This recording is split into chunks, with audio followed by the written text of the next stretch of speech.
Hi family, எப்படி இருக்கீங்க? நல்லா இருக்கீங்களா? நான் ராஜ் அலெக்ஸி பேசுகிறேன். இந்த வீடியோவில் நீங்கள் பார்க்க போகிறது டிஎன்பிஎஸ்சி குரூப் 2 ஏ, அதாவது உங்களோட மெயின்ஸ் மார்க் வச்சு ரேங்க் லிஸ்ட் விடுவாங்கல்ல, அது எப்போ டிஎன்பிஎஸ்சியில் கொடுக்க முடியும், மோஸ்ட் எக்ஸ்பெக்டட் டேஸ், அடுத்த கவுன்சிலிங் எத்தனை நடக்கும், அதை நம்ம வீட்டில் வந்து சொல்லியிருந்தேன். அது குரூப் 1 விட்டு லாஸ்ட்டில் சொன்னால் தனியாக கேட்டிருந்தீங்க, ஸோ அதனால் தனியாக போடுறேன். ஓகேங்களா? ஸோ இப்போ வந்து குரூப் 2 இன்டர்வியூ ஃபேஸ் 3 வந்து பார்த்திங்கன்னா ஏப்ரல் 1 சொல்லியிருக்காங்க. வெறும் 29 போஸ்ட்டு தாங்க. ஒரே நாள் இன்டர்வியூ சக்ட்டுன்னு முடிச்சிருவாங்க. சரிங்களா? அன்றைக்கி சாயங்காலமே கன்சாலிடேட்டட் மார்க் லிஸ்ட் விடுவாங்க. அதாவது குரூப் 2க்கான ஃபேஸ் 3யில் இருக்க mains marks plus interview marks விட்டுருவாங்க. ரைட்டுங்களா? எனக்கு தெரிஞ்ச இன்டர்வியூ மார்க்ஸ் எல்லாருக்குமே வந்து பார்த்திங்கன்னா கிட்டத்தட்ட சேமாக தான் இருக்கும். அவங்களுடைய மெயின்ஸ் மார்க் தான் பெரிய ரோல் ப்ளே பண்ணும் எனக்கு தெரிஞ்சு. ஓகேங்களா? இப்போ இருக்கிற சுச்சுவேஷனுக்கு அப்போ தான் இருக்குது. பார்ப்போம் அது என்ன நடக்குதுன்ட்டு. ஓகேவா? ஸோ அப்படி பார்த்தீங்கன்னா இந்த நெக்ஸ்ட் டே அவங்களுக்கு வந்து பார்த்திங்கன்னா ஏப்ரல் 2 வந்து பார்த்திங்கன்னா அவங்களுக்கு இந்த கவுன்சிலிங் அந்த இது என்னென்னதாலும் சீக்கிரம் முடிக்க சான்சஸ் இருக்குது. 2-3 முடிக்கலாம். எனக்கு தெரிஞ்சு அவங்க 1 இன்டர்வியூ முடிச்சு கன்சல்ட் மார்க் லிஸ்ட் விட்டாலே வேலை முடிஞ்சு அவங்களுக்கு. ரைட்டுங்களா? ஸோ ஏப்ரல் 3, 4, 5, 6 ஓகே, இந்த 4 நாள் மைண்டில் வச்சுக்கோங்க. இதில் எப்போ வேணாலும் அவங்க வந்து குரூப் 2 ஏற்கனவே ரேங்க் லிஸ்ட் விடலாம். புரியுதுங்களா? அவங்க கண்டிப்பாக கொடுக்கலாம். அது தாண்டி லேட் பண்ண அவசியமே கிடையாது. இதுக்கும் எலெக்ஷனுக்கு சம்மந்தமும் கிடையாது. நல்லா புரிஞ்சுக்கோங்க. இது அழகாக ஜம்முன்னு கொடுத்துட்டு போகலாம். இன்னும் சொல்லப்போனால் ஒரு இதே சொல்கிறேன், சில பேர் எலெக்ஷன்லாம் ரீசன் சொல்கிறீங்கல்ல, இப்போ எல்லோரும் ஓட்டு போடுவீங்க. ரைட்டா? டிஎம்கேவும் இருக்காங்க, ஏடிஎம்கே இருக்காங்க, பாஜக இருக்காங்க, இன்னும் நிறைய கட்சி இருக்குது. ரைட்டா? நம்ம தமிழ் கட்சியெலாம் இருக்காங்க. இப்போ டிஎம்கேவும் கான்டெஸ்ட் பண்ணுறாங்க. அவங்க இப்போ ஆளுங்கட்சி. இப்போ இந்தமாதிரி ரிசல்ட்டில் வச்சா லேட் ஆகுது, இன்னும் பிரச்சனையாகுது, நோட்டிஃபிகேஷன் லேட் ஆகுதுன்னா யார் மேலே கோப்பிடுவீங்க?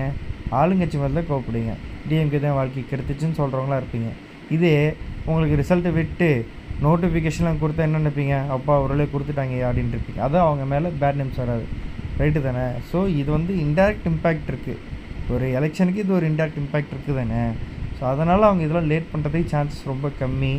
ஸோ அப்படி ஒரு சான்ஸ் இருக்குது. பார்ப்போம். அவங்க ஒருவேளை எலெக்ஷன்லாம் மைண்டில் வச்சுக்கிட்டாங்கன்னா, ஓட்டெலாம் கரெக்டாக விழுவுன்னா இதெல்லாம் கரெக்டாக நடத்தினா தானே உண்டு. ஓகேங்களா? இதெல்லாமே இருக்குது. ஸோ அந்த டேட்ஸ்குள்ளே வந்துருச்சுன்னா உங்களுக்கு கவுன்சிலிங் வந்து பார்த்திங்கன்னா ஒரு 22 ஒர்க்கிங் டேஸ் கண்டிப்பாக தேவைப்படுங்க. ஓகேங்களா? அவங்க ப்ராப்பராக நடத்தி கொண்டு போகிறது. ஒரு நாளுக்கு 300 பேர் 400 பேர் கவுன்சிலிங் இது பண்ணால் கூட அவங்க முடிக்கிறதுக்கு கண்டிப்பாக 22 ஒர்க்கிங் டேஸ் தேவைப்படும். ஏன்னா அவ்வளோ போஸ்ட் இருக்குது. ரைட்டா? So be happy. Time waste பண்ணாதீங்க. ஓகேவா? குரூப் ஏல இருந்தாலும் நீங்கள் குரூப் 1 எக்ஸாம்க்கு வந்து படிங்க. ஓகேங்களா? டைம் வேஸ்ட் பண்ணாதீங்க. ஏதாச்சும் ஒன்று படிச்சுக்கிட்டே இருங்க. ஓகேவா? ரிசல்ட் வரும். பாசிட்டிவ் ஒரு 20 வருஷம் வெயிட் பண்ணிட்டீங்க. சரியா? ஸோ கவுன்சிலிங் டேஸ்ன்னு பார்த்தீங்கன்னா அவங்க வந்து ரேங்க் லிஸ்ட் கொடுத்தாலே மேக்ஸிமம் தெரிஞ்சிருங்க யார் யார் எந்தெந்த ரேஞ்சில் இருக்கும்ன்ட்டு. யாருக்கு கிடைக்கணுங்களா அதை பார்த்தாலே புரிஞ்சிடும். பார்ப்போம் என்ன நடக்குதுன்ட்டு. ஓகேவா? கவுன்சிலிங் ஒர்க்கிங் டேஸ் நடத்த போகிறாங்களா, இல்லை சாட்டர்டே சண்டே லீவு இல்லை பார்க்காம கண்டினியூஸாக நடத்த போகிறாங்கன்றது அவங்க அதுக்கப்புறம் டிசைட் பண்ணுறது பொறுத்தா இருக்குது. ஓகேங்களா? ஸோ அதுக்கப்புறம் இந்த குரூப் டே இது கவுன்சிலிங்லாம் முடிஞ்சதுக்கப்புறம் உங்களுக்கு அடுத்த நோட்டிஃபிகேஷன் கொடுப்பாங்க. ஓகேவா? அப்படி பார்த்தீங்கன்னா ஒரு 22 நாள்னு வச்சுக்கிட்டிங்கன்னா கூட ஏப்ரல் மெயின்னு வச்சுக்கோங்களேன். ஓகேங்களா? ஸோ மே எண்டு அப்படிலாம் ஜூனில் நீங்கள் நோட்டிஃபிகேஷன் எதிர்பார்க்கலாம் குரூப் 2க்கு. ரொம்ப அவங்க வந்து கரெக்டாக கொடுக்கணும்னு நினச்சா. புரியுதுங்களா? ஜூன் 1 கூட அவங்க கொடுக்கறதுக்கான சான்சஸ் அதிகம்.